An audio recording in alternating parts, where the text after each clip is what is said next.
नमस्कार दोस्तों, change India पर आप सभी का स्वागत है। और आज अगेन हमारे साथ सुनील जी हैं। सुनील जी नमस्कार। जी नमस्कार, सभी को नमस्कार। अच्छा, अभी जैसा कि आप भी जानते हैं हमारे देश में ये एमएसपी बहुत ही हॉट इश्यूज है, किसानों की समस्याएं। तो मैं तो इतना समझता हूं कि वैसे तो कहने के लिए कहा जाता है कि डॉक्टर भगवान होते हैं, डॉक्टर की तुलना भगवान से की जाती है। हम्म। लेकिन मैं जहां तक देखता हूं कि डॉक्टर के पास हम साल में कितनी बार जाते हैं? अगर हम अपने हेल्थ का ध्यान थोड़ा ठीक ठाक से रखें तो शायद साल में एक बार भी डॉक्टर के पास जाने की जरूरत ना पड़े। हम्म। लेकिन हमको डेली एक किसान के पास इनडायरेक्टली जाना पड़ता है भोजन के लिए। हम्म। तो सही मायने में देखा जाए तो मेरी समझ से, चाहे आपकी भी समझ से, चाहे जो भी लोग जागरूक हैं, समझदार हैं, वो जरूर कहेंगे कि भगवान अगर समझना है तो किसान को समझना चाहिए जो हमको भोजन देते हैं। हम्म। तो जनरली मेरा उद्देश्य होता है भोजन से लेकर भगवान तक या भूख से लेकर भगवान तक जो भी समस्या है उसके बारे में विचार करना, उसके लिए जो भी बेहतर से बेहतर सॉल्यूशन हो सकता है वो सॉल्यूशन की तरफ लोगों को लेके जाना, उनको सोचने के लिए मजबूर करना। तो आज हम भोजन की समस्या से एक तरह से समझिए कि मतलब ऐसा है कि जो लोग हमें भोजन दे रहे हैं बेचारे वे लोग ही भोजन के लिए, बेसिक ज़रूरतों के लिए परेशान हैं। भोजन, कपड़ा, मकान के लिए वो लोग परेशान हैं, क्योंकि उस परेशानी को कुछ हद तक मैंने भी देखा है। मेरे पिताजी आधे समय में अगर टीचर रहे हैं तो कुछ 40-45 साल के बाद वो किसान भी बन गए। और मैं उनकी देखा हूँ दिक्कत, एक प्राइवेट टीचर के रूप में भी कितनी परेशानी से उन्होंने ज़िंदगी गुजारी, और एक किसान के रूप में भी कितनी।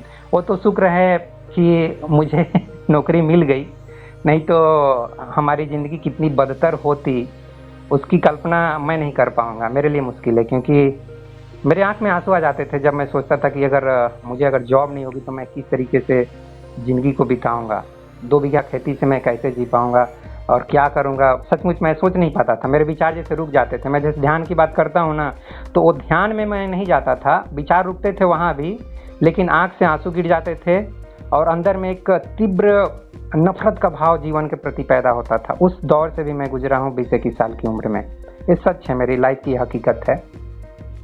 एनीवे, मैं अपनी पर्सनल लाइफ में ज़्यादा और नहीं जाऊँगा। तो मैं तो स्ट्रांगली चाहता हूँ कि किसानों की समस्या को दूर किया जाए। और इसके लिए चूँकि आप ज़मीन से जुड़े हुए व्यक्ति हैं, आप किसानों के साथ रहते हैं, आयुर्वेद से भी आपका संबंध है, आप काउंसलिंग भी करते हैं, टीचर का भी काम करते हैं, तो मैं तो यही कहूँगा कि जो कुछ भी आपके दिमाग में है जिससे कि किसानों की समस्या दूर हो, एमएसपी के अलावे और भी उनके जीवन में बहुत सारी समस्याएं हैं, उन समस्याओं को कैसे दूर किया जाए। जो दिहाड़ी मजदूर हैं, जो डेली प्रतिदिन 200-400 रुपये के लिए काम करते हैं, जो बोवनी करते हैं। मेरे समय में तो मैं जब किसानों के साथ जाता था काम करने, मतलब मेरे दादाजी के साथ, चाहे बैल पकड़ के और ये सब बीज लेके, उस समय मुझे याद है 30-40 रुपये एक दिन के दिए जाते थे जो बोवनी करते थे। तो आज शायद 100-200 रुपये दिए जाते होंगे, मुझे एग्जैक्ट मालूम नहीं है। तो उनकी लाइफ कितनी दयनीय है, एक तरह से मैं कल्पना करूँ तो बहुत मुश्किल है। मेरे लिए तो मुश्किल है भाई, मैं उस लाइफ की कल्पना मैं नहीं कर पाऊंगा। वो जी रहे हैं वो ठीक बात है, लेकिन और मैं ये भी नहीं कर रहा हूँ कि मैं इस तरीके की बातें करके उनको दुखी कर रहा हूँ, नहीं। उनके लाइफ में मैं प्रगति चाहता हूँ, उन्नति चाहता हूँ, सुधार चाहता हूँ, और इसलिए उनके लिए भी मेरा प्रयास, क्योंकि चेंज इंडिया का मकसद अमीरों से कुछ नहीं है। अमीर लोगों की लाइफ में क्या समस्या है या मेरे लाइफ में क्या समस्या है, मैं तो समझता हूँ 10% लोग जो मिडिल क्लास से ऊपर के लोग हैं, उनके लाइफ में अगर परेशानी भी है ना तो वो दिखावटी परेशानी है, वो परेशान नहीं है। अगर मेरे घर में जैसे एक दादाजी जिनकी चर्चा मैं करता हूँ, करोड़पति हैं, उनके बाल बच्चे के लाइफ में अगर परेशानी है, कोई बच्चा या बेटा या बेटी कोई भी परेशान है, तो उसकी परेशानी को मैं कहता हूँ वो नौटंकी है। वो अगर डिप्रेशन से जूझ रहा है या शादी हो गया तो लड़का लड़की में डाइवोर्स हो जा रहा है, इस तरीके के, मतलब जो अमीर लोग हैं, तो मैं कहूँगा वो सिर्फ ईगो का झगड़ा है और कुछ नहीं है। जो असली दुखदाई व्यक्ति है वो है ये गरीब किसान, चाहे जो मजदूर, दिहाड़ी मजदूर, मनरेगा के मजदूर, जो चाहे जिस जिंदगी को मेरे पिताजी ने बहुत हद तक जिया है, तो वो लोग परेशान है भाई, जो राशन पानी के लिए लगते हैं। मेरे पिताजी भी लगे हैं और कभी कभी मेरे को भी लगा देते थे।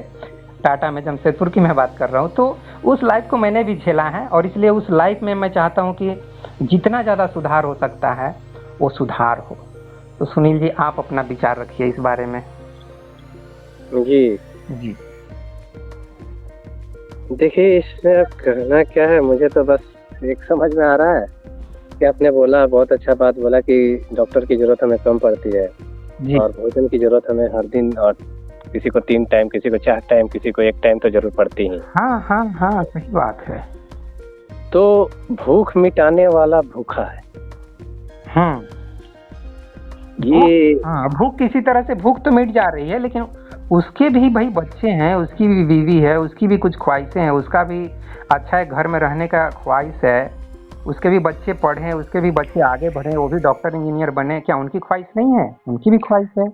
देखिए, ये जो चीज है, सबसे बड़ा रीजन क्या है? देखिए, हम लोग क्या सोच रहे हैं, अभी हमारे जो समाज में सोशियो इकोनॉमी एक चल रहा है, पूंजीवाद, ठीक है?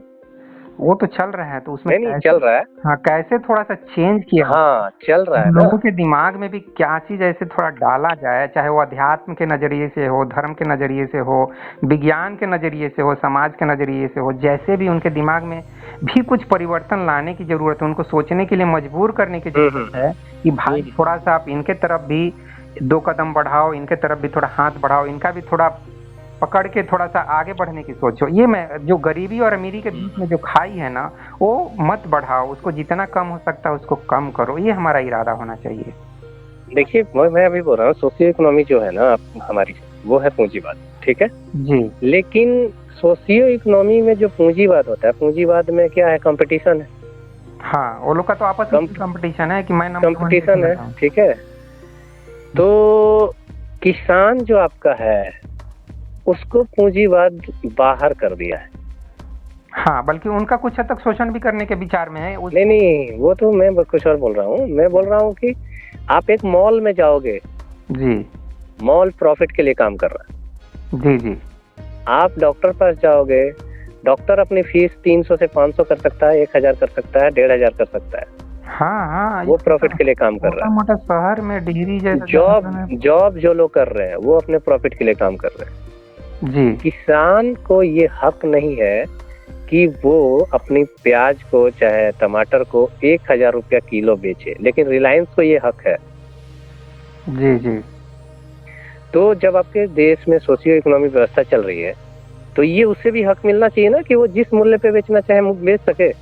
हाँ, एक होना तो चाहिए कि अगर कोई पूंजीपति, नहीं, उसको हक है, हक। जैसे कि आप सिंपल सा कुरकुरे खरीद रहे हो 1000 रुपया किलो, 2000 रुपया किलो, लेज आलू उससे लेज वाला खरीद करके उसको खराब बना करके हजारों रुपया किलो में बेच सकता है, लेकिन किसान अपना आलू 1000 रुपया में क्यों नहीं बेच सकता? उसको ये हक, मतलब इसका मतलब ये सोशियो इकोनॉमी नहीं देता है। जैसे ही वो 1000 रुपया किलो अगर कर दे, कल को सब कोई चिल्लाने लगेगा, तो वो क्या इस सोशियो इकोनॉमी से बाहर का आदमी है?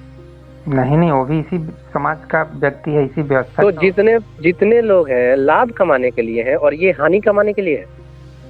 नहीं, वही ऐसी व्यवस्था की गई है कि तुम हानि कमाने के लिए हो। जी, आप इसी में क्योंकि हाँ, कि तुम हानि कमाने के लिए हो। ये एक सिस्टम बनाया गया है उसके लिए कि कल को वो आलू या अभी टमाटर, देखिए प्याज 200 रुपया किलो हो जाता है, उस दिन पूरे देश में हल्ला मचता है। जी जी। तो वो 200 रुपया बेच करके क्यों नहीं करना है? हम बोल रहे 2000 रुपया किलो बेचो। हाँ, तो वही नहीं, हाँ, ये हक तो उसको होना चाहिए ना कि केवल वो हानि कमाएगा और एक डॉक्टर को जब वो दिखाने जाएगा तो वो उससे 1500 रुपया फीस लेगा। हाँ, जब वो डॉक्टर को खिला रहा है 30 रुपया, 20 रुपया, 10 रुपया किलो टमाटर, तो किसान को तुम फ्री करो इलाज, किसी भी डॉक्टर को दिखाए, जो कि संभव है नहीं। तो फिर इसको क्यों बोल रहे हो सेवा करने? हाँ, तो इसके लिए निश्चित रूप से एक बहुत बड़े लेवल पे प्लानिंग करना पड़ेगा। मैं खुद एक प्लानिंग डिपार्टमेंट। हाँ, तो ये क्यों सेवा करेगा? कल को रोना धोना शुरू हो जाएगा। कल आलू कर दीजिए 70 रुपया किलो, रोना धोना पूरा देश में चालू हो जाएगा, जो कि संभव नहीं हो पाएगा क्योंकि वो लोग इतने एरिया में। ये क्यों कंपटीशन? ये सोशियो इकोनॉमी से बाहर का आदमी नहीं ना है। नहीं, आप इसको क्यों सेवा करेगा? जी, आपकी बात सही है। हम किसान ठेका लेकर के रखा है पूरा देश को खिलाने का, फिर कम मूल्य में। तो सुनील जी, इसके लिए मैं एक आइडिया रखना चाहता हूँ। इसके लिए निश्चित रूप से ऐसा है, तो एमएसपी मिनिमम सपोर्ट प्राइस तो होना ही चाहिए। और एक बड़े लेवल पे, जैसा कि गवर्नमेंट इसके लिए उतना प्रयास कर रही है, लेकिन उतना प्रयास नहीं कर रही है, उतना सफिशिएंट प्रयास नहीं कर रही है। मतलब अनाज हो चाहे कोई भी फसल हो, सबको एक मिनिमम प्राइस जो कि मिलना चाहिए उस प्राइस से लेके, और उसके बाद उनको पूंजीपति को बेचना है, पूंजीपति को बेचिए, चाहे आम आदमी को बेचना है आम आदमी को। ऐसा कुछ बड़े लेवल पे उतने सारे गोडाउन बनाने पड़ेंगे। सिस्टम कर जा सकते हैं। देखिए, अगर किसान के लिए सोचना है, क्योंकि इस देश में किसान के लिए कोई सोचने वाला नहीं है। ना मैं सोच रहा हूँ, ना आप सोच रहे हैं, ना देश का प्रधानमंत्री सोच रहा है, ना ये सोशियो इकोनॉमिक सोच रहा है। किसान से लूट के मैं कैसे बेचूं, ये सब कोई सोच रहा है। मैं भी यही सोच रहा हूँ कि किसान से कम मैं कैसे खरीद लूं। अभी मैं यहाँ पे हूँ जहाँ पर प्रोग्राम है हमारा, अभी हम लोग खरीद करके लाए अपना, मतलब जो प्रोग्राम के लिए सामग्रियाँ, ठीक है जी जी। बारिश होने से पहले जो चीज था, कोई 70 रुपया शिमला ये सूटी जो होता है ना, वो फिर से कोई चीज था 10 रुपया, कोई था 20 रुपया। अभी बारिश हो गया, ठीक है। अच्छा, आपकी तरफ बारिश होने के बाद उसका रेट हो गया, किसी का 1 रुपया से लेकर के 5 रुपया के बीच रेट हो गया। ओहो। तो मैं बोल रहा हूँ कि यहाँ पे जो भी घाटा सह रहा है, इस देश में जो घाटा सह रहा है, वो सबसे ज्यादा घाटा सहने वाला में है किसान। निश्चित रूप से, निश्चित। ठीक है, क्योंकि रीजन क्या है कि पूरे देश को उसको खिलाना है। ठीक है, उसको चिंता करना है कि गरीब कैसे खाएगा, उसको चिंता करना है कि देश का व्यक्ति कैसे खाएगा, उसको चिंता करना है कि कैसे देश में हर कोई मतलब सस्ता में खा ले। तो जब वो सस्ता के लिए उसको आप बोल रहे हैं, तो उसको जितनी बाकी सर्विसेज चाहिए आप उसको फ्री कर दो या सस्ता कर दो। जी जी। और ये नहीं कि सरकारी हॉस्पिटल में वो किसी के पास भी दिखाए और वो जाए, उसको उसी रेट में देखा जाए। जी जी। किसान मर रहे हैं, बिना इलाज के मर रहे हैं, उसके बच्चे बिना शिक्षा के फिर से उसी तरह से बर्बाद होंगे जैसे वो बर्बाद है। उसके बच्चे को आप अच्छे स्कूल में पढ़वाइए 100 रुपया में। जब आप उम्मीद कर रहे हैं कि तो हम आपसे 20 रुपया किलो में खरीदेंगे, तो आप उसके बच्चे को क्यों नहीं फिर 20 रुपया में पढ़ा रहे हैं? जी जी, ये सब तो चीज होना चाहिए, लेकिन प्रैक्टिकल। हाँ, तो पहला प्रैक्टिकल ये है, हाँ, शोषण उसका करना प्रैक्टिकल है? नहीं, प्रैक्टिकल नहीं है। मैं नहीं, वो मैं पूछ रहा हूँ कि जब उसका शोषण करना, मैं बोल रहा हूँ कि किसी का शोषण करना प्रैक्टिकली अगर संभव है, तो किसी का विकास करना भी प्रैक्टिकली संभव है। मैं ये बोल रहा हूँ कि सब लोग उसके शोषण में लगे हैं। नहीं, तो ऐसा कुछ आप अपना कुछ ऐसा विचार रखिए जिससे कि... हाँ, तो इसमें विचार क्या है? देखिए, एक तो हो गया ये कि समस्या है, ठीक है। ये जो समस्या है, ये समस्या को क्या करना है कि अब उसके पक्ष में कौन आएगा, कौन उसके लिए कानून बनाएगा, कौन उसके लिए खड़ा होगा। जी, पक्ष में तो वही पूंजीपति लोगों को और सरकार को आना पड़ेगा। एक मतलब नहीं, जो वर्ल्ड इज ए फैमिली और जय जवान जय किसान जय विज्ञान, ये सब झूठ है, ये सब झूठ है। उस झूठ को थोड़ा सा सत्य साबित करना पड़ेगा। नहीं, सत्य कौन कर रहेगा? जो शोषण कर रहा है उसी से आप उम्मीद कर रहे हैं कि वो उसको ले आकर के उसके लिए भलाई करेगा। तो उनका हृदय परिवर्तन कीजिए। हृदय परिवर्तन नहीं होता है यहाँ पे। कृष्ण हृदय परिवर्तन थोड़ी कर पाए। देखिए, कृष्ण की बात अलग थी, ये अंग्रेजों की बात अलग थी। हम गुलाम नहीं है, आज हम सभी दोस्त हैं। आज सब ये काले अंग्रेज हैं। ये जो शासन में अभी लोग हैं, ये लोग काले अंग्रेज हैं। ये जो भी शोषण करेगा ना, शोषण करने वाला काला हो चाहे गोरा हो, उससे फर्क नहीं पड़ता है। नहीं, सुनील जी, मैं ये कहूँगा कि आप इस तरह की बातें अंग्रेजों के लिए करेंगे तो ठीक है, लेकिन ये सभी हम सभी इंडियंस हैं ना भाई। हमको इंडियंस हैं, ठीक है, इंडियंस हैं, हम सभी इंडियंस हैं। चेंज करना मकसद है। आप सोच रहे हैं चेंज करना, लेकिन जो व्यक्ति पावर में है, जिसके हाथ में कंट्रोल है, वो नहीं चाहता है, तो कैसे चेंज कीजिए? उनको आप चाहवाइए ना, कुछ ऐसे तर्क दीजिए, कुछ ऐसे विचार दीजिए कि उनके हृदय परिवर्तन हो, उनके दिमाग में परिवर्तन हो, उनके आत्मा में थोड़ा परिवर्तन हो। अध्यात्म वही तो करना चाहता है। गौतम बुद्ध वही करना चाहते थे ना। भले ही चंद्रशेखर जो थे, उन्होंने राजीव दीक्षित का एक लेक्चर है, उसमें बोलते हैं कि खेती की बहुत सारी चीजों को, किसानों की समस्याओं का समाधान किया जा सकता है, लेकिन कोई करेगा नहीं, क्योंकि चाहते हैं कि गरीब रहे ताकि नेता की जरूरत रहे। उन्होंने कहा कि आप ये बात बोल कैसे रहे हैं? बोल रहे हैं कि मैं इतना ईमानदार हूँ, आपके सामने ये बोल के बता रहा हूँ, और बाकी आपके सामने बात कुछ और करते हैं और पीठ पीछे इसके विपरीत में काम करते हैं। जी जी जी। ठीक है, वो प्रधानमंत्री भी रहे। तो बात ऐसा है कि ये बात है सबसे पहला। तो दूसरा बात, समाधान क्या है, सोल्यूशन पे अगर बात करते हैं, चेंज इंडिया चैनल का जो मकसद है, हाँ, तो सबसे पहला किसान को उम्मीद छोड़ देनी चाहिए। सबसे पहला ओके, कि कोई व्यक्ति हमारे लिए खड़ा होगा, कोई राजनेता हमारे लिए खड़ा होगा। तो वो क्या करे, या तो वो खड़ा हो जाए और वो अपनी टीम बना करके, एक संगठन बना करके खुद मूल्य निर्धारित करें कि पूरे देश में आलू इस साल किस रेट पे बिकेगा, वो निर्धारित करें। ओके, एक ये आइडिया हो गया जी। हाँ, और हर चीज वो निर्धारित करें कि मैं इतने में बेचूंगा, और इससे नीचे कोई बेच नहीं सकता है पूरे देश का किसान। कोई भी, जो भी उस यूनियन में आ जाएगा, चाहे जो भी उस मतलब की टीम में आ जाएगा। लेकिन प्रैक्टिकली ये मतलब थ्योरेटिकली तो ठीक है, आपने आइडिया दे, लेकिन प्रैक्टिकली सोचिए कि किसी के पास 1 बीघा खेती है, किसी के पास 50 बीघा खेती है, तो ये मैच करना मुश्किल है ना। मतलब इस यूनिटी को बनाना मुश्किल काम होगा। ये कोई एक कंपनी नहीं है ना कि एक कंपनी जैसे ले, तो इसको देखिए, कोई भी चीज आसान नहीं होता है। अगर ये लोग अभी क्या बोले, उम्मीद करना खत्म करें, धीरे धीरे जो भी, जैसे जब एरोप्लेन उड़ाना शुरू हुआ था तो बहुत सारे लूप होल थे, बहुत सारे एक्सीडेंट होते थे। उस लूप होल को खत्म करते करते एक्सीडेंट को कितना कम कर दिया गया। आज हम लोग जिस पॉइंट पे बात कर रहे हैं, इससे बहुत सारे लूप होल होंगे, जैसे आपने एक लूप होल बताया। तो जब इस पे काम होगा तो लोग इसके लूप होल को खत्म करके इसे परफेक्ट बनाएंगे। लेकिन मैं तो ये तरीका है। हाँ, और मैं क्या बोलता हूँ, आप अपना बात रखिएगा। मैं क्या कहता हूँ कि हम सभी एक परिवार की तरह इस बारे में सोचे, उनको भी अपने परिवार का सदस्य समझे। वर्ल्ड इज ए फैमिली हम लोग बोलते हैं, कम से कम India is a family, India is a joint family. कम से कम इतना तो सोचे कि वे भी हमारे भाई बंधु हैं, उनका भी अच्छा से जीवन यापन हो, उनके तरफ भी थोड़ा सा हम हाथ बढ़ाएं। तो उसके लिए क्या करना है कि जो पूंजीपति हैं उनको भी आगे आके आना पड़ेगा, गवर्नमेंट को भी एक कदम आगे आना पड़ेगा, और इनकी जो एमएसपी की जो डिमांड है उनको निश्चित रूप से उसको स्वीकार कर लेना चाहिए। जो भी एमएस स्वामीनाथन जी का रिपोर्ट या कॉम्प्रिहेंसिव कॉस्ट और A2 और ये सब जो टर्म, टेक्निकल टर्म दिए गए हैं, तो वो सब तो विचार करने की बात है।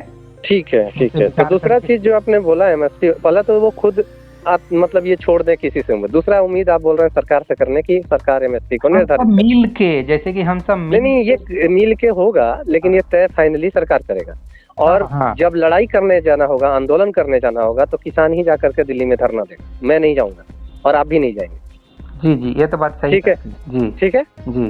तो आखिर जब भी उसको सरकार से भी ये बात मनवाना है अगर, तो उसको खुद एक मतलब बताना होगा कि हम भी हैं इस दुनिया में। और ताकत अगर किसी के पास, किसान के पास अगर ताकत है खिलाने की, तो ही उसे बताना, साबित भी करना होगा कि हमारे पास खिलाने की ताकत है और हमारी बात मानी जाए। जी जी, वो तो बात आपकी सही है। आप थोड़ा सा क्रांतिकारी वाला विचार रख रहे हैं, आप थोड़ा सा जबरदस्ती वाला विचार रख रहे हैं कि हम तुमको भूखे रख देंगे, इस टाइप का। मतलब मेरी बात मानो नहीं तो हम ऐसे कर देंगे, वैसे कर देंगे। हाँ, तो आप बताइए, जो ठीक है, आत्महत्या किसान कर रहा है हर साल इतनी बड़ी संख्या में, वो ठीक है? अरे भाई, वो सब भी तो समस्याएं आ ही। नहीं, वो ठीक है। नहीं, वो कोई मर रहा है, ये ठीक है, और वो अपना हक मांगने के लिए खड़ा हो रहा है, ये गलत है। नहीं, मैं क्या बोल रहा हूँ सुनील जी, मैं भी मिनिमम सपोर्ट प्राइस को मैं भी सपोर्ट कर रहा हूँ, लेकिन और इसके जो खामियां मतलब जो दिक्कतें हैं, उस दिक्कत को भी ध्यान रखना है। कि जैसे कि गवर्नमेंट बोलती है कि भाई अगर हम आपकी बात मान लेते हैं, 25 या 26 जो भी फसल अनाज पे आप बोल रहे हो इतना प्राइस होना चाहिए, तो ये काफ़ी हमारे ऊपर खर्चा बढ़ाएगा। करीब 2 लाख करोड़ या 10 लाख करोड़ तक का, कुछ लोग 10 लाख करोड़ बोल रहे हैं, तो कुछ लोग 2-2.5 करोड़, ऐसा मिनिमम, मतलब ऐसा, मतलब एवरेज 5 लाख करोड़, मतलब काफ़ी बर्डन आ जाएगा गवर्नमेंट के ऊपर, गवर्नमेंट के बजट के ऊपर, जो कि पॉसिबल नहीं है। तो मेरा कहने का मतलब थोड़ा सा बीच का रास्ता अपनाना पड़ेगा। मतलब उसके लिए पूंजीपति को भी थोड़ा सा। आप एक चीज बोले, आप जो कोई बता रहा है ना आपको जी कि इतना बढ़ जाएगा और सरकार नहीं ये कर सकती है, हाँ, तो सरकार ले करके उन सब सामानों को रख थोड़े देगी। नहीं नहीं, मतलब जो देगी, जो बेचेगी, उसके बाद भी इसके ऊपर इतना लोड आएगा, इकोनॉमी पे लोड आएगा, वो तो अंडरस्टूड है भाई।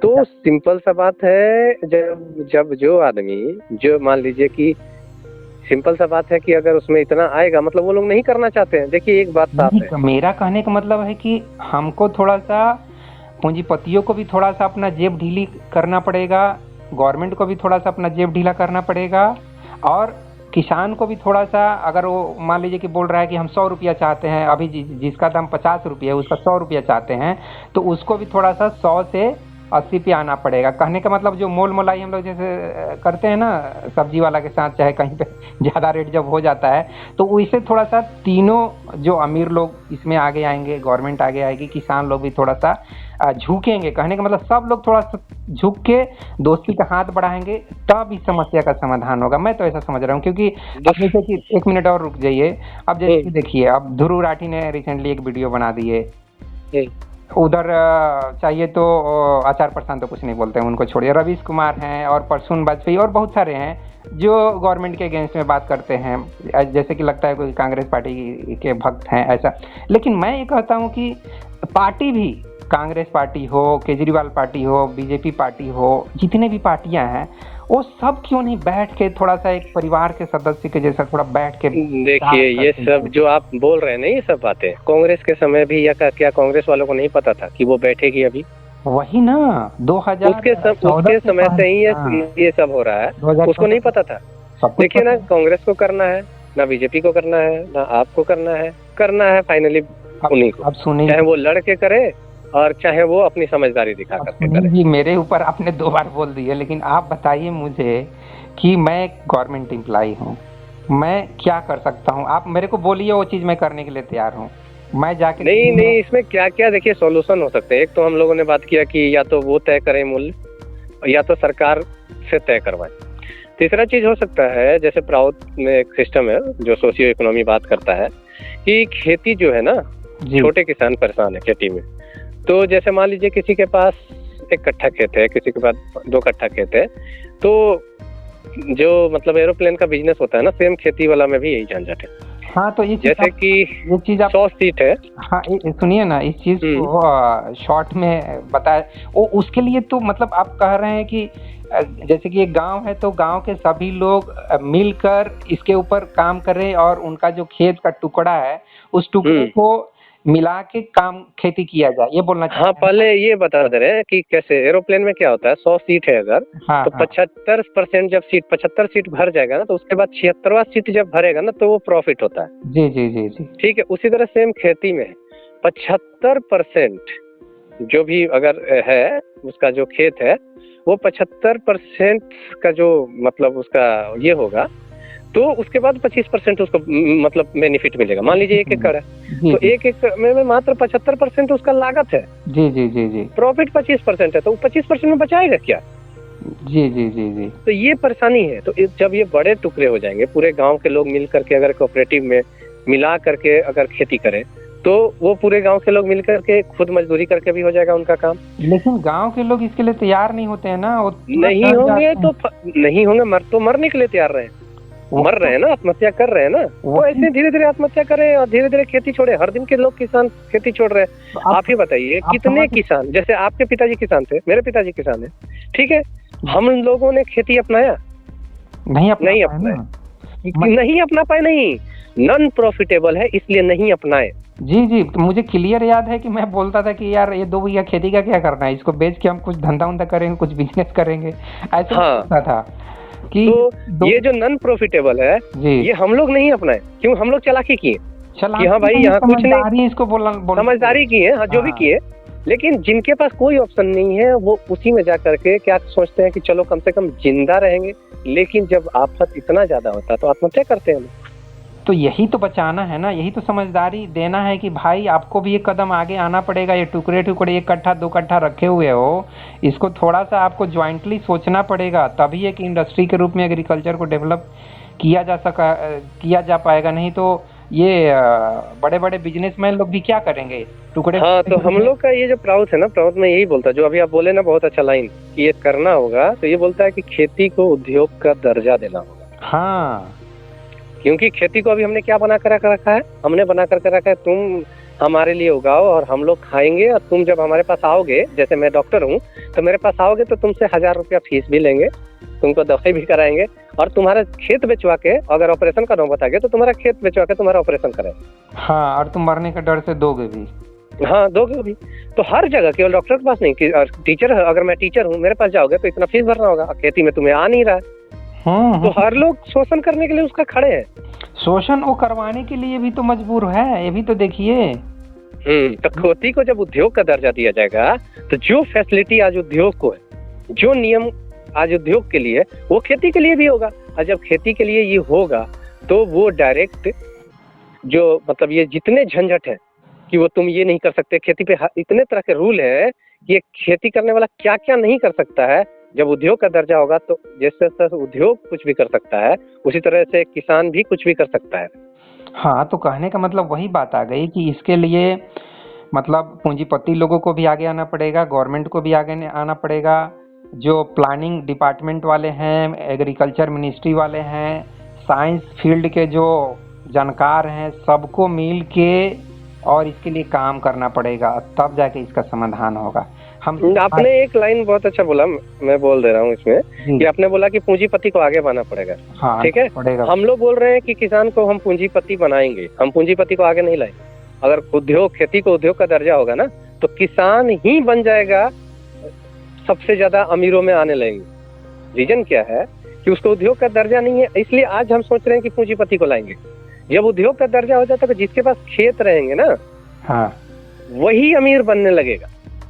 लेकिन ये तो इसको क्लियर कीजिए कि जिसके पास, जैसे कि मेरे पास 2 बीघा खेती है, तो मैं कैसे अमीर बन जाऊंगा? मान लीजिए कि मैं नौकरी छोड़ देता हूँ आपकी बात मान के, तो मुझे कैसे अमीर बनाएंगे? जैसे कि जब जो भी खेत है, जब उसको उद्योग का दर्जा दिया जाएगा, तो अभी अभी हम लोग क्या बात कर रहे थे कि किसान के ऊपर ये लादा हुआ है कि तुम ये नहीं कर सकते हो, रेट को लेकर के, हर चीज को लेकर, हर चीज पे वो डिपेंड है। अच्छा, तो अभी आपके पास 5 बीघा भी खेत है ना, 10 बीघा भी है, 50 बीघा भी है, तो भी मजदूर है। आपका कहने का मतलब हमको यूनाइट होना पड़ेगा, अपना एमएसपी तय करने, एमएसपी क्या, हम अपना रेट तय करेंगे, ये आप कहना चाह रहे हैं? नहीं, वो तो एक तरीका हो गया ही। जब इसे कोऑपरेटिव में लेकर के चलाएंगे तो उस समय क्या होगा कि आपको कम मेहनत में ज्यादा मिलेगा। हाँ, और आपको जो आपका खेत है उससे इनकम भी आते रहेगा, आप उसको करें या नहीं करें, उसके बदले में आप कहीं और वर्क भी कर पाएंगे। हाँ, कहने का मतलब नहीं कर रहे हैं तो आप उसको रेंट पे दे दिए, जैसा कि मैं अभी रेंट पे देता हूँ तो हमको 10-12 हज़ार मिलता है। हाँ, जैसे सिंपल सा बात है, खेती महंगा है, ठीक है, अभी हम लोग बात किया कि एरोप्लेन वाला सिस्टम है खेती में। मान लीजिए पूरा खेत, पूरा गांव है, पूरा गांव ने क्या किया कि एक फिक्स कर दिया कि यही फसल उगेगा, ठीक है। हाँ, तो जब वही फसल उगेगा तो मान लीजिए कि 100 एकड़ है, 500 एकड़ है, 500 एकड़ जगह है, तो उस 500 एकड़ जगह को क्या हुआ, उस 500 एकड़ में जब हम खाद डालेंगे, जैसे खाद डालेंगे, बीज डालेंगे, जो भी चीजें डालेंगे ना, तो वो वैज्ञानिक तरीके से ज्यादा हो पाएगा खेती उसमें। हाँ, तो कहने का मतलब, और कम लागत में होगा। हाँ, हाँ। और उस समय क्या होगा कि जो खेती नहीं करना चाहता है वो उस कोऑपरेटिव में दे करके अपने खेत से जो उसको मजदूरी छोड़ के बाकी जितना लागत है उसको भी मिलेगा।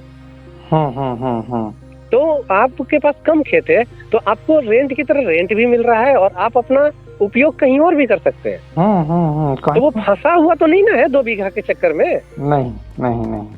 अभी क्या है कि वो 2 बीघा के चक्कर में बेचारा फंसा हुआ है, उसी में मर रहा है, उसी में आत्महत्या करके खत्म होगा। हाँ, थोड़ा सा किसान को भी अपना माइंड ब्रॉड करना पड़ेगा, थोड़ा सा गवर्नमेंट के साथ चलना पड़ेगा, गवर्नमेंट पे थोड़ा सा भरोसा भी करना पड़ेगा। गवर्नमेंट के साथ ये मन नहीं सोचना है कि हमेशा वो लूटने के लिए ही सोच रहा है, हमारा शोषण करने के लिए सोच रहा है। गवर्नमेंट अगर आपके लिए इतने सारे मुहैया, मतलब आपको सब्सिडी देता है खाद पे, बीज पे और इलेक्ट्रिक बिल पे, तो थोड़ा सा उन गवर्नमेंट का भी बात को आपको एक्सेप्ट करना चाहिए कि हाँ सर, आप हमारे लिए क्या कर सकते हो। ऐसे आपको थोड़ा सा मतलब अपनी बात को रखना चाहिए। सिर्फ देखिए, ये जो आपने बात बोला, गवर्नमेंट वाला जो बात आप बोल रहे हैं, देखिए गवर्नमेंट वाला जो बात बोले, खादों पे सब्सिडी देते हैं, ठीक है जी। ये जो खाद है, इसको पता है कि कब से यूज करना शुरू किया गया? मतलब जब से ऐसे ही, जब साइंस फील्ड जब से नहीं नहीं डेवलप, हाँ हाँ बहुत अच्छा, ठीक है। 100 साल पकड़ लेते द्वितीय हैं। द्वितीय द्वितीय विश्व युद्ध जब हुआ ना, हाँ हाँ। तो जो हथियार यूज होते थे ना, मतलब केमिकल्स यूज होते थे जो युद्ध में, वो युद्ध रखे रह गए, तो हथियार केमिकल्स रखे रह गए। तो उसके आसपास के जो घास थे ना वो काफी बढ़ गए अच्छा अच्छा। केमिकल से। तो उस केमिकल को क्या किया गया कि उन्हीं केमिकल को खेतों में डाला जाने लगा। अच्छा, मतलब ये जस्ट, ये एक जहर है जो आपका कीटनाशक है ना।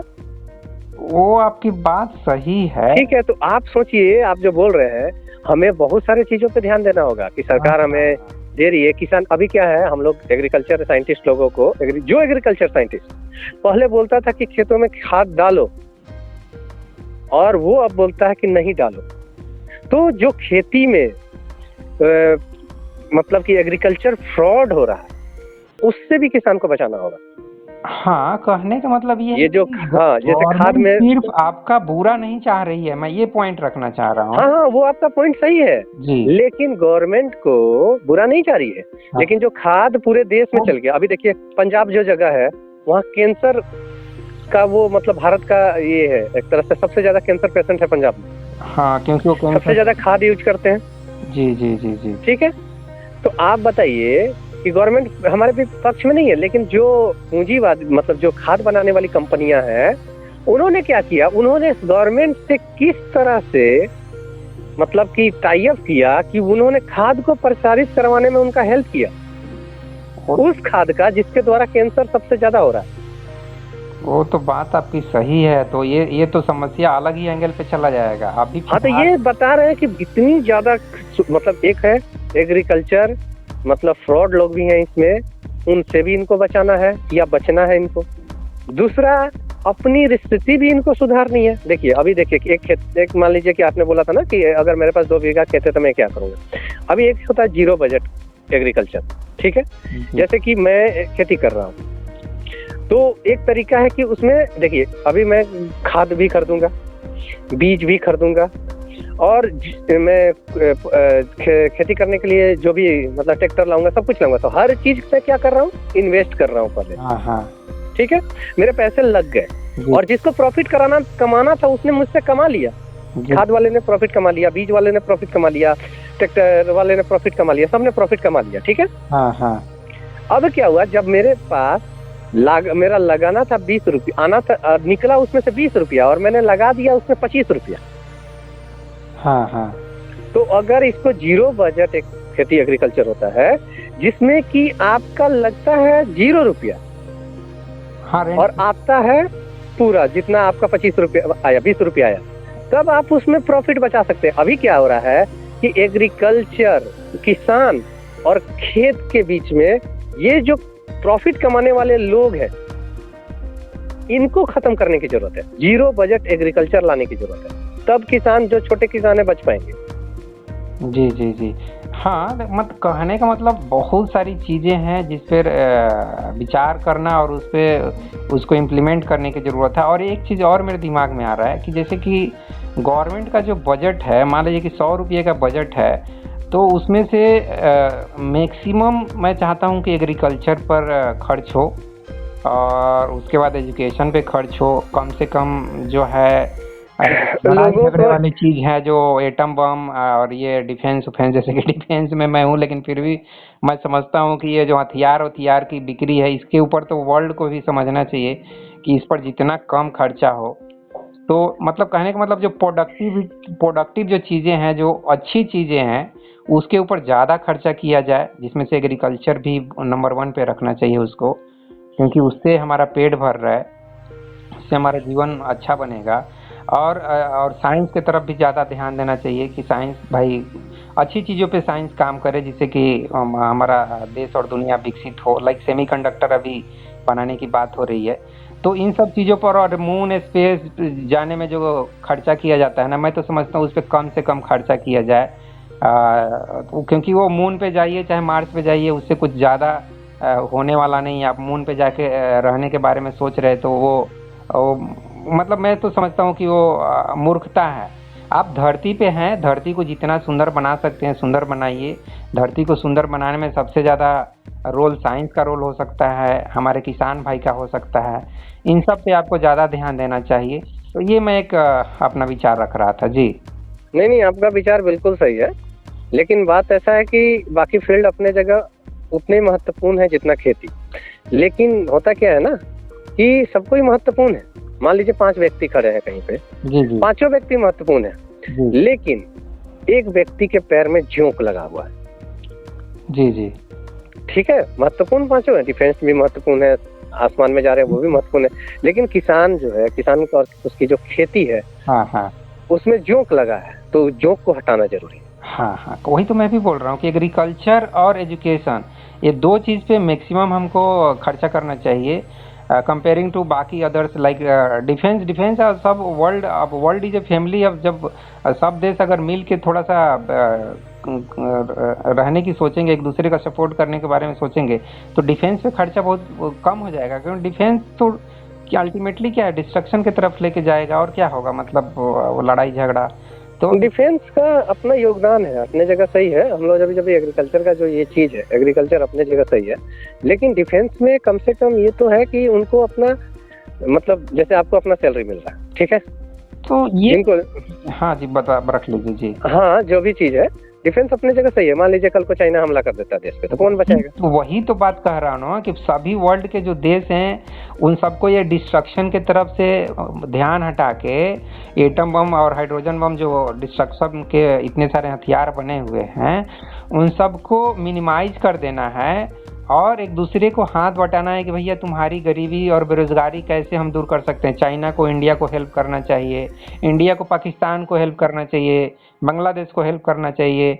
मतलब सब देश आपस में दोस्ती के साथ, प्रेम के साथ एक दूसरे को हेल्प करना है कि कैसे हम सभी लोगों का जीवन स्तर को उठाएं। ना कि चाइना इंडिया पे अटैक करने के बारे में सोचे, इंडिया पाकिस्तान के अटैक करने, ऐसे अटैक फटैक करने का। एक्चुअली में जो आप बात कर रहे हैं ना, वो बात हो रही है नैतिक लोगों की, और यहाँ पे वो लोग नहीं है जिन जिन लोगों को आप समझा रहे हैं। हर कोई वैसा है नहीं, हर कोई अभी मौका का फायदा उठाने वाला है। चाइना भी मौका का फायदा उठाएगा, हर देश ऐसा ही है। हर देश अगर ऐसा हो जाए तब तो ये किसानों वाली समस्या आई ही कि नहीं, व्यक्ति अगर ऐसा हो जाता। लेकिन ये बातें ठीक है, लेकिन एक चीज हमें याद रखना है, हमेशा हम सोसाइटी बनाना चाहते हैं, बेहतरीन बनाना चाहते हैं, और ये व्यक्ति से बनेगा, ठीक है। वही वही लेकिन आज का जो समय है वो जंगल है, ये सोसाइटी नहीं। अरे जंगल भैया आज से 2000 साल पहले भी था, गौतम बुद्ध के जमाने में जंगल था। हाँ जंगल था, तो ये जंगल में सतर्क रहने का भी जरूरत है, उस रूल से भी चलना जरूरत है ताकि वो बच सके। मतलब दोनों चीज जरूरी है, सबको ईमानदार बनाने के लिए भी बोलना है, और अगर कोई ईमानदार नहीं है तो उससे बच के चलने का भी जरूरत है। हाँ, कहने का मतलब हमको गौतम बुद्ध के तरीके से भी सोचना है, और कभी जरूरत पड़े तो कृष्ण के भी तरीके से सोचना पड़ सकता है। मतलब हमको लव भी सोचना है, और जरूरत पड़े तो वार के लिए भी तैयार रहना है, यही बोलना चाह रहे हैं ना? जी जी जी।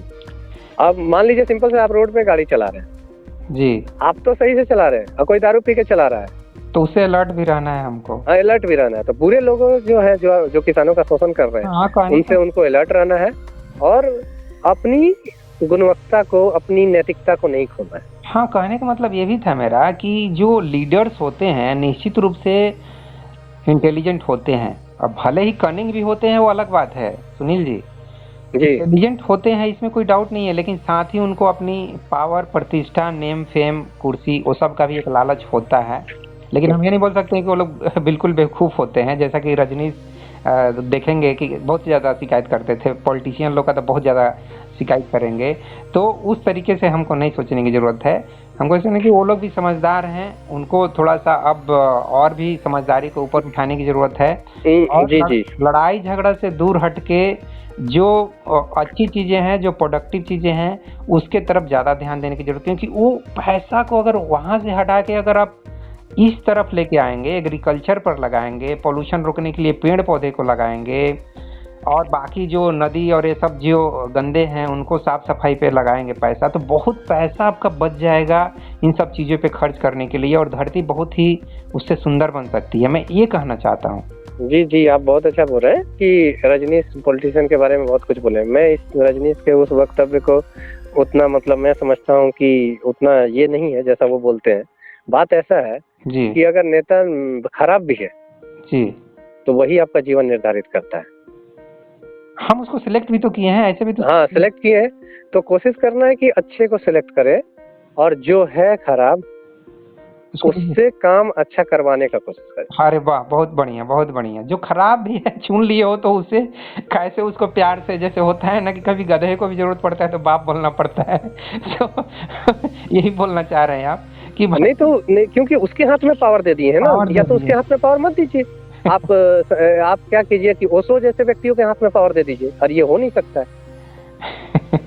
ओशो पावर लेना नहीं चाहते थे, वो ओशो का भी अलग नौटंकी है। आप भले ही बुरा मानेंगे, ओशो के भक्त हाँ। बुरा मानेंगे, ओशो खाली बोलते थे। वो क्यों नहीं इलेक्शन में जाके कि हम एमएलए के लिए इलेक्शन लड़ते हैं, क्यों नहीं गए लड़ने? उनको तो वो इंदिरा गांधी इस मौका देती होगी कि आइए भाई, आप इतने इंटेलिजेंट है, आइए हमारा तरफ से लड़िए। उनको कई लोग, कोई पॉलिटिकल पार्टी ने टच नहीं किया कि आओ हमारे पार्टी से लड़ो। वो बोलेगा नहीं, हम तो नहीं लड़ेंगे, क्योंकि हम भैया गुरु जी हैं, हम भगवान हैं। हम भगवान कहाँ पॉलिटिक्स में आते हैं? भगवान तो अपना इंडिपेंडेंट जीवन जीते हैं। ऐसे थोड़ी जो होता है। अब जैसे सर प्रशांत को ले लीजिए, क्यों भैया वो भी थोड़ा बहुत नेताओं की शिकायत करते हैं, लेकिन ज्यादा नहीं करते। वो रजनीश के जैसा क्रांतिकारी बात नहीं करते। तो कहने का मतलब सिर्फ नेगेटिव निकालने से क्या होगा? ध्रुव राठी को भी मैं बोल रहा हूँ, अरे भाई आप नेगेटिव सिर्फ निकाल रहे हो। 2014 के टाइम का मोदी जी का भाषण सुना रहे हो, ऐसे वैसे बोले, और ऐसे तो निकालोगे तो इंदिरा गांधी का भी बहुत निकल जाएगा, मनमोहन सिंह का भी निकल जाएगा, सबका निकल जाएगा। ये तो परिस्थिति के, हाँ, परिस्थिति के अनुसार बोलने वाले लोग हैं। हाँ, किसने नहीं बोला है? अब भाषण देखिए। ये अलग बात है कि पहले सोशल मीडिया नहीं था, डिजिटल मीडिया नहीं था, अखबार था। अखबार आप पकड़ के बैठ के देखो कि लालू यादव ने कब क्या बोला है और इंदिरा गांधी ने कब क्या बोला है। तो ऐसे तो लड़ाई झगड़ा होगा ना सिर्फ, इससे समाधान नहीं निकलेगा। नहीं, इससे समाधान नहीं निकलेगा, और लड़ाई झगड़ा से भी बहुत लोगों का बेनिफिट है, इसलिए लड़ाई झगड़ा चल रहा है। हाँ, वो उनका वीडियो वायरल हो रहा है, वो 10 मिलियन लोग उसको देख रहे हैं, चाहे रवीश कुमार का हो, चाहे प्रसून भारती का हो, चाहे ध्रुव राठी का हो, चाहे किसी का भी हो। हाँ, इसीलिए वो समाधान की बात भी नहीं करना चाहते हैं। हाँ, वो सिंपली ऐसा भड़का देते हैं और कुछ नहीं करते, भड़का के। और ये चीज करना होगा कि मैं क्या कर सकता हूँ, और या ये समाधान है, किसी को करना है तो इस समाधान पे चल कर सकता है। हाँ, ये ज्यादा बेटर है। वही ना, जैसे कि हम लोग अभी बहुत सारी चीजें लेके आए, वो अब उन सब चीजों पर लोग विचार करेंगे तो कुछ मतलब एक किरण हम लोग जैसे कि जलाने की कोशिश किए हैं, और उसके तरफ हम सभी को थोड़ा थोड़ा कदम बढ़ाना पड़ेगा। और साथ ही जो गरीब किसान है, जो एक चीज और जरूर रखना चाहूंगा कि भाई देखो, एक कदम आपको भी बढ़ाना पड़ेगा, सिर्फ अगेंस्ट में सोचने से नहीं होगा। और साथ ही फैमिली प्लानिंग पर भी ध्यान देना पड़ेगा। आंख बंद करके भगवान भरोसे बच्चे मत पैदा करो। अगर आप गरीब हो, मैं भी कभी गरीब था और साधारण नौकरी कर रहा हूँ, इसीलिए एक बच्चा पैदा किया, तो फैमिली प्लानिंग करो, अपने बच्चे को अच्छे से पढ़ाओ लिखाओ, तब जाके आपका परिवार, कल जाके आपके परिवार से आपका बेटा बेटी डॉक्टर, इंजीनियर, साइंटिस्ट और जो भी चाहते वो बन पाएगा। ये भी एक मैसेज देना बहुत ज्यादा जरूरी है। जब तक, देखिए सिंपल सा बात है कि जब तक सूरज नहीं उगा है, अपना दिया खुद जलाओ। हाँ, इतनी समझदारी दिखानी पड़ेगी। मतलब कहने का मतलब, भोजन से भगवान तक हर एक समस्या आपकी समाधान हो सकती है, लेकिन उसके लिए आपको भी समझदारी दिखानी पड़ेगी, और आपको भी थोड़ा प्रोग्रेस की तरफ एक कदम आगे बढ़ाना पड़ेगा। जो कि पिछला बार आपने वो शायरी पढ़ी थी ना इकबाल जी का, तो वो खुदी को खर बुलंद इतना कि हर तकदीर से पहले खुदा तुमसे खुद पूछे बता तेरी राजा क्या है। तो इसके तरफ भी थोड़ा आपको विचार करना पड़ेगा, एक कदम बढ़ाना पड़ेगा, हर एक व्यक्ति को विचार करना पड़ेगा। जी बिल्कुल जी, तो और कुछ कहना चाहेंगे इस मिनिमम सपोर्ट प्राइस के ऊपर? कि बस यही कि उनके लिए होना चाहिए और उनके विषय में सोचना चाहिए, और सभी को सबको सोचना चाहिए, और किसानों को ये सोचना चाहिए कि जब तक ऐसा सोशियो इकोनॉमी नहीं बन गया है जिसमें उनको प्रमुखता दी जाए, तब तक उनका दिया खुद जलाना चाहिए, उनको खुद अपना डेवलपमेंट पे ध्यान देना चाहिए। हाँ, और एक चीज और मेरे दिमाग में अभी जाते जाते आ रहा है कि यार हम लोग जो मिडिल क्लास वाले हैं, हम लोग जो सफिशिएंट अगर 50-60 हज़ार रुपये कमा लेते हैं, तो ये आलू बेचने वाले, सब्जी बेचने वाले, फल बेचने वाले, अगर गरीब लोगों से, खासकर आप रिलायंस फ्रेश में और इस सब जगह पे जा रहे हो तो वहाँ तो कुछ मोल मोलाई कर नहीं सकते हो, वो तो फिक्स प्राइस रखते हैं। लेकिन इनके साथ ये मोल मोलाई हम कम करें। अगर वो 20 रुपये दे रहा है तो भैया 20 रुपये ही खरीद कर लो, रोड के किनारे बैठ के बेच रहा है तो उससे ज्यादा मोल मोलाई मत करो, उसके भी घर में बीवी बच्चे हैं और ये तो नैतिकता है, ये तो अपनी नैतिकता है कि जा करके मॉल में बोलने का अधिकार नहीं है तो वहाँ नहीं बोलेंगे, अधिकार तो है ही नहीं। जी जी जी। और जहाँ पे भाई मतलब दिख रहा है कि ये बेचारा कमजोर है, तो इसको तो भाई, और कंपटीशन भी है, मतलब नहीं है यहाँ पे कोई लेने वाला भी नहीं है, तो मैं लेने जा रहा हूँ, तो भाई तुम फ्री में ही दे देते तो मैं लेके चला जाता है। ये तो क्या बोला जाए, ये तो आती है। हाँ, तो ये आम अगर मतलब मेरा ये कहना था कि हम गवर्नमेंट से उम्मीद कर रहे हैं, पूंजीपति लोग से उम्मीद कर रहे हैं, नेता लोग से उम्मीद कर रहे हैं, लेकिन हम आम आदमी कम से कम इतना तो कर ही सकते हैं ना कि अगर कोई गरीब किसान रोड के किनारे कुछ बेच रहा है तो वो जो मूल्य मांग रहा है वो मूल्य उसको दे दें, समझ के कि बेचारा ये रोड के किनारे अगर बैठ के बेच रहा है तो निश्चित रूप से इसकी बेसिक ज़रूरतें जो हैं वो भी पूरा नहीं हो पाएंगी। तो शायद मेरा ये 2 रुपये ले लेगा तो शायद इसकी ज़रूरतें कुछ तो बेहतर ढंग से पूरा हो पाएगी। इतनी नैतिकता चाहे सामाजिकता जो भी हो। हाँ, ये इसको लेकर के हम लोगों ने एक काम किया था। मैं जैसे कि हम लोग जैसे कि अपार्टमेंट जो होते हैं ना, तो हम लोग जैसे कि स्वस्थ थाली हमारा एक प्रोजेक्ट चलता है। जी जी जी। तो उसमें यही है कि उसमें हम लोगों ने लेकर के काम यही किया था कि कम से कम ये किया जाए कि उनको कहीं अपार्टमेंट है तो अपार्टमेंट क्या करें कि एक गांव को गोद ले ले। जी जी जी। तो उसमें क्या कितने लोगों ने लिया और उससे क्या हुआ कि उनको अनाज अच्छा मिलने लगा, चीजें अच्छी मिलने लगी और किसानों को मूल्य अच्छा मिलने लगा। कहने का मतलब उस गांव के लोग जो कुछ भी पैदा कर रहे थे वो लोग उसको खरीद ले रहे थे। हाँ हाँ, जैसे आपका मान लीजिए अपार्टमेंट है, 1000 लोग रहते हैं, तो 1000 लोग मान लीजिए कि महीना सिंपल तक कम से कम तो राशन पे सब्जी वब्जी तो मिला करके 10,000 खर्चा कर रहे हैं। जी जी जी जी। तो उनको दौड़ धूप भी नहीं है, उन्होंने क्या किया कि एक गाँव को गोद ले लिया। हाँ हाँ, और लोग घर पे पहुँचा भी देंगे। हाँ, वो घर पे पहुँचा भी, एक परिवार का रिश्ता हो गया। जी जी जी। कि हाँ इतना का खपत हमारा रहता है तो इतना आ भी जाएगा, तो उसी में सोसाइटी में उन्होंने अपना एक खोल दिया ये वेजिटेबल्स का शॉप और अनाज का, और वहीं से वो उत्पादन करके यहाँ लाते हैं और ये लोग खरीद लेते हैं। बहुत अच्छा कॉन्सेप्ट है। इस तरीके से भी हम मतलब जो गरीब किसान है चाहे जो भी किसान है उनकी हेल्प बहुत अच्छे से किया जा सकता है इस तरीके से भी। हाँ, इससे क्या हुआ कि एक परिवार का रिश्ता जैसा बन गया कि और शुद्धता हो गया, क्योंकि आजकल जो हम परेशान हैं, किसान मजबूर है ज़्यादा उत्पादन में, जब उसको पता रहेगा कि मुझे रेट मिलेगा सही, और तो वो इन सब चीज़ों से वो भी हाथ छुड़ाना चाहता है, अशुद्धता से और केमिकल्स वगैरह से। और लोग जो केमिकल खा करके खराब कर रहे हैं अपना शरीर, उनके लिए भी अच्छा हो गया कि उन्हें भी शुद्ध भोजन मिलने लगा। जी जी जी जी जी। तो ये पहल काफ़ी कारगर रहा। और लेकिन कोरोना के बाद फिर हम लोगों ने कुछ वैसा करने के बाद फिर उसके बाद इस प्रोजेक्ट पे उतना काम नहीं हुआ। इस प्रोजेक्ट पे लेकिन काम कीजिए, ये अच्छा प्रोजेक्ट है। जितना गांव को इस प्रोजेक्ट से जोड़ सकते हैं, जितना भी परिवार इससे जुड़ सकता है, बहुत दोनों तरफ मतलब फायदा होगा, परिवार को भी फायदा होगा। और इसमें एक दिक्कत आने लगा, दिक्कत ये आने लगा, सीधा सीधे मैं बता रहा हूँ। जैसे कि जो बड़े अपार्टमेंट वाले सोसाइटी होते हैं ना, उसमें क्या होता है कि अपना उनका स्टोर होता है।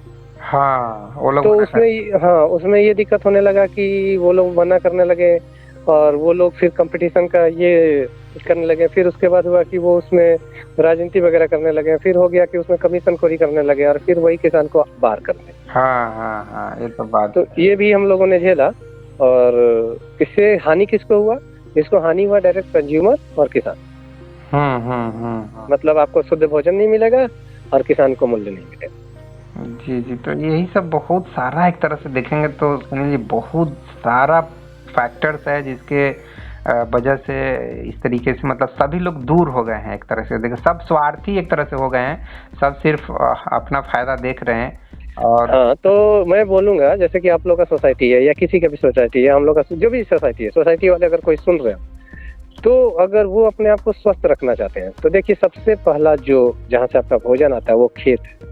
जिस खेत में वो बीज डाला जा रहा है ना, वो आपके लिए स्वस्थ थाली लेकर के नहीं आ रहा, कैंसर लेके आएगा, डायबिटीज लेकर के। तो आप ये देखिए कि इन लोगों को आप हेल्प कीजिए, और नहीं तो आप सोच रहे हैं कि इनकी मैं हेल्प में मेरा टाइम बर्बाद हो रहा है। आपका टाइम 10 साल हॉस्पिटल में बर्बाद होगा।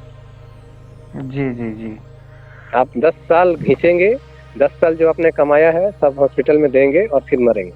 तो उससे अच्छा कि सहयोग की नीति अपनाइए। और किसानों को आप हेल्प नहीं कर रहे हैं, ये सोचिए कि मैं अपनी हेल्प कर रहा हूँ और जब तक जीवित रहूंगा किसानों के कारण अंतिम समय तक बीमार नहीं पड़ूंगा और अंतिम समय तक मुझे ये जो आज हॉस्पिटलों में मैं जा करके अपना 10 साल लोग पीड़ा में समय गुजार रहे हैं, वो नहीं करना पड़ेगा। जी जी जी। और अंत में मैं तो यही कहूँगा कि हमारे मोदी साहब जो बोलते हैं सबका साथ, सबका विकास, सबका प्रयास, सबका विश्वास, तो उस चीज़ को हम सभी को करने की ज़रूरत है। और साथ ही मोदी जी को भी एक कदम किसानों की तरफ आगे बढ़ाकर पूरे देश की समस्या को दूर करने की ज़रूरत है, क्योंकि किसान परेशान है तो एक तरह से समझिए तो पूरा देश परेशान है। भले ही वो दिखाई नहीं दे रहा है, लेकिन पूरा देश का नज़र निश्चित रूप से किसानों की तरफ है कि उनकी समस्या का समाधान होना चाहिए। जी जी जी बिल्कुल। तो ठीक है सुनील जी, इस चर्चा को समाप्त करते हैं। जी जी बिल्कुल, नमस्कार।